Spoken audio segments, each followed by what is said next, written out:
जब बात आती है दो बेसिक बातों की, जो है बच्चों के स्वास्थ्य और बच्चों की शिक्षा।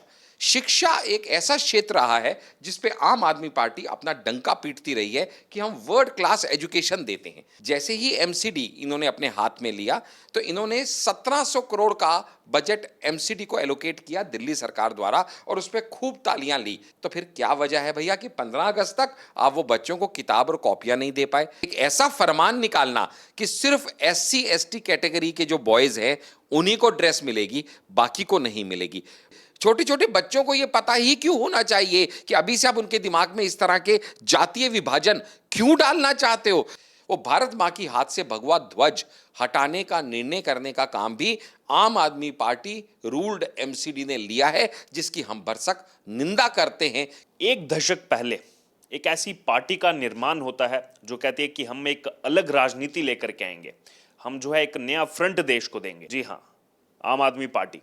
लेकिन अब एक दशक होते होते ऐसे खुलासे आम आदमी पार्टी को लेकर के हो रहे हैं, क्योंकि दिल्ली में लंबे समय से सरकार चल रही है, अब पंजाब में भी सरकार है और एमसीडी में भी हाल ही में सरकार आम आदमी पार्टी ने बनाई। लेकिन अगर बात की जाए यहाँ पर घोटालों की, यहाँ पर चल रहे भेदभाव की, वो खुल करके सामने आ रहा है। अभी हाल ही में एमसीडी का एक बड़ा मुद्दा सामने आया जब यूनिफॉर्म अलाउंस और तमाम ऐसे जो फंड्स को लेकर के अनियमितताएं सामने आई। और इसी पूरे मुद्दे पर बातचीत करने के लिए हमारे साथ डॉक्टर आशीष हांडा जी मौजूद हैं। आशीष जी, स्वागत है आपका। कैसे देख रहे हैं अभी एमसीडी में आए हुए कुछ ही महीने हुए हैं आम आदमी पार्टी को, और हाल ही में जो दिल्ली बाढ़ भी आई उसको लेकर भी जब सवाल हुए तो उन्होंने कहा अभी तो हमें 6 ही महीने हुए हैं, अभी क्यों हमसे सवाल हो रहे हैं। अभी एक और ये यूनिफॉर्म फंड को लेकर के भी कुछ मामला चल रहा है। आम आदमी पार्टी तो उल्टा बोल रही है, बीजेपी तो गलत झूठ बोल रही है, गलत हमारे पे आरोप लगा रही है, कुछ भी नहीं किया है। अर्जुन जी, आपके चैनल के सभी दर्शकों को भारतीय जनता पार्टी की तरफ से मेरे यानी डॉक्टर आशीष का प्यार भरा नमस्कार। बच्चे के पांव पालने में ही पता चल जाते हैं, तो एमसीडी में ये क्या कृत करने वाले हैं आम आदमी पार्टी के सदस्य, वो अभी से अंदेशा और अंदाजा सबको लग रहा है। क्योंकि बेस जो है इनका, दिल्ली सरकार में रहते हुए ये आज तक क्या क्या घोटाले कर चुके हैं वो हम सब में से किसी से छुपे हुए नहीं हैं। और अब एमसीडी में जहाँ पे ये कहा करते थे कि एक बार हमारे पास एमसीडी आ जाए तो फिर देखिएगा हम क्या स्वास्थ्य कर देंगे, क्या शिक्षा कर देंगे, क्या सफाई कर देंगे, वो सब तो हम सब ने अभी मानसून में और बाढ़ के टाइम पे देखा कि क्या इनकी मूलभूत सुविधाएं थी। लेकिन जब बात आती है दो बेसिक बातों की, जो है बच्चों के स्वास्थ्य और बच्चों की शिक्षा। शिक्षा एक ऐसा क्षेत्र रहा है जिस पे आम आदमी पार्टी अपना डंका पीटती रही है कि हम वर्ल्ड क्लास एजुकेशन देते हैं।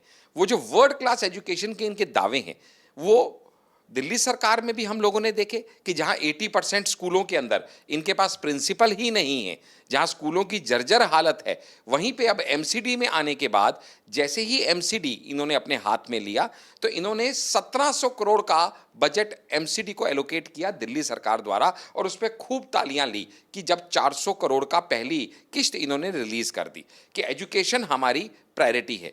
लेकिन वर्ल्ड क्लास एजुकेशन का दावा करने वालों ने शिक्षा की हालत क्या कर दी एमसीडी में, वो अगर मैं आपको बताऊं तो आपको इससे अंदाजा लग जाएगा कि 15 अगस्त आने वाला है, जिसको आप और मैं बड़े हर्षोल्लास से मनाने वाले हैं, और एकेडमिक ईयर शुरू होता है 1 अप्रैल से, और अब तक एमसीडी के स्कूल के बच्चों को ना कॉपीज नोटबुक्स मिली हैं। तो आप समझ सकते हैं कि वो सरकार जो कहती है कि शिक्षा हमारा मूलभूत सिद्धांत है और वर्ल्ड क्लास एजुकेशन हमने देनी है और पैसों की कोई कमी नहीं है, तो फिर क्या वजह है भैया कि 15 अगस्त तक आप वो बच्चों को किताब और कॉपियां नहीं दे पाए? चलिए, इसका तो एक्सप्लेनेशन वो देंगे सो देंगे, लेकिन जब इससे भी बड़ी बातें निकल के सामने आती हैं तो पांव तले जमीन खिसक जाती है। यूनिफॉर्म की आपने बात की। यूनिफॉर्म हर बच्चे का अधिकार है जो एमसीडी स्कूल में पढ़ता है। हम सबको पता है एमसीडी स्कूल में ज्यादातर बच्चे कौन पढ़ते हैं? मिडिल लोअर या एक्चुअल लोअर सेगमेंट के गरीब माँ बाप के बच्चे वहां पढ़ने जाते हैं ज्यादातर। और जब एमसीडी की बात करते हैं तो एमसीडी स्कूल मात्र 5th क्लास तक होते हैं, प्राइमरी तक। यानी छोटे छोटे बच्चे जो कल को हमारे देश का भविष्य बनने वाले हैं, उनके भविष्य की नींव गढ़ने का काम अगर कहीं होता है तो ये एमसीडी प्राइमरी स्कूल्स के अंदर होता है। इन स्कूल्स के अंदर यूनिफॉर्म हर बच्चे को मिला करती थी आज से पहले, जब तक कि एमसीडी में बीजेपी की सरकार थी। अभी इनके हाथ में सरकार आते ही क्या फरमान निकाला इन्होंने, मालूम आपको अर्जुन जी? बच्चों को यूनिफॉर्म सबको नहीं मिलेगी। यूनिफॉर्म किसको मिलेगी? सिर्फ और सिर्फ बिटिया को मिलेगी, यानी गर्ल चाइल्ड को मिलेगी। भैया, जो लड़का गरीब घर का वहां पढ़ता है, जिसके माँ बाप के पास उसके यूनिफॉर्म खरीदने के पैसे नहीं हैं, उसको आप क्यों यूनिफॉर्म नहीं दोगे? किस लिए कॉस्ट कटिंग करोगे? कोई जवाब देना चाहेंगे तो ज़रूर ये वीडियो देख के आपके समर्थक या नेता देंगे। दूसरा, जो यूनिफॉर्म भत्ता मिलता था वो 1100 रुपये पर चाइल्ड पर ईयर का मिला करता था, उसको भी सब्सटेंशली लगभग आधा रिड्यूस करके 600 रुपये पर चाइल्ड पर ईयर का कर दिया गया। अरे भैया, महंगाई बढ़ रही है कि कम हो रही है? ये तो बच्चा बच्चा जानता है, इसके लिए कोई आईआईटी में पढ़ाई करने की जरूरत नहीं है। लेकिन आप 1100 से 600 कर देते हो, पहली 50% कॉस्ट कटिंग। उसके बाद सब बच्चों की बजाय सिर्फ बिटिया को मिलेगी, अगेन 50% कॉस्ट कटिंग। यहां तक तो चलिए फाइनेंशियल इरेगुलरिटी की हम बात कर रहे हैं। अगला जो कृत्य किया उन्होंने वो सच में शर्मसार करने वाला है पूरे एजुकेशन सिस्टम को। हम सब जानते हैं कि जातीय आधार पे बांटना सोसाइटी को कितना बड़ा जुर्म है, और खासकर छोटे छोटे बच्चों जिनको मालूम भी नहीं है कि जाति क्या होती है, जनरल क्या होता है, ओबीसी क्या होती है, एससी एसटी क्या होती है।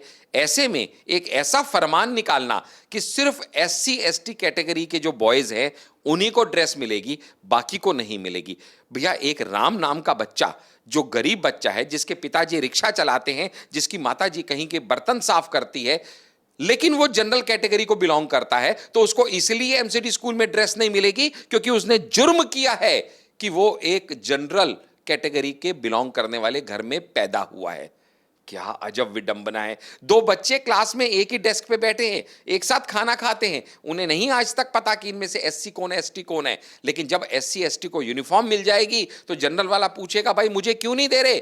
तो उसको बताया जाएगा, तुझे इसलिए नहीं दे रहे क्योंकि वो एससी एसटी का है।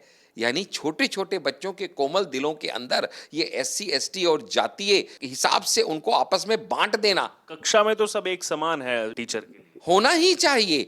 छोटे छोटे बच्चों को ये पता ही क्यों होना चाहिए कि अभी से आप उनके दिमाग में इस तरह के जातीय विभाजन क्यों डालना चाहते हो? जबकि सुप्रीम कोर्ट भी मना कर चुका है, बिहार सरकार को भी, नीतीश जी के बार बार इंसिस्ट करने में कि जातीय जो मतगणना है वो मत कीजिए, क्योंकि इस तरह से डाटा को रिवील करना, एक्सपोज करना अच्छी बात नहीं है, सोसाइटी के लिए ठीक नहीं रहेगा। लेकिन ये क्या करना चाहते हैं, सोचना चाहते हैं, समझ नहीं आता। और मैं आपको बताऊं, स्कूल टीचरों से क्लर्कों का काम लेना, ऐसी कितनी कंप्लेंट्स एमसीडी स्कूल्स में आ चुकी हैं, इसका क्या औचित्य है? समझ से परे की बात है। अच्छा चलिए, आपने कॉस्ट कटिंग कर दी जी, 1100 से 600 कर दिया, टोटल बच्चों में से सिर्फ गर्ल्स को दे दिया, एससी एसटी को दे दिया। आपने जहां 10 बच्चों को यूनिफॉर्म देते थे, उसका खर्चा देते थे, अब आपका वो खर्चा 10 में से सिर्फ 5 को देने का रह गया, और वो भी आधा रह गया। तो कम से कम वो तो अपनी जेब से किया होता। आज तक ये यूनिफॉर्म एमसीडी स्कूल्स में एमसीडी फंड से दी जाती थी, लेकिन नहीं, इस बार नहीं। सेंटर द्वारा सर्व शिक्षा अभियान के फंड का जो पैसा आता है, सेंटर का पैसा, तो बोलते हैं सेंटर तो हमें कुछ दे के राजी नहीं। ये तो कहने की बात है ना। मैं तो आपको डाटा के साथ बता रहा हूं, क्योंकि ये सारे डाटा हम लोगों को मिले हैं। प्रेस कॉन्फ्रेंस जब की थी प्रवीण शंकर कपूर जी ने, जो कि बीजेपी के मीडिया इंचार्ज हैं दिल्ली प्रदेश के, तो उनके माध्यम से मिली ये सारी जानकारी है, जिसको राजा इकबाल जी ने भी सर्टिफाई किया, जो एमसीडी में नेता विपक्ष हैं अब।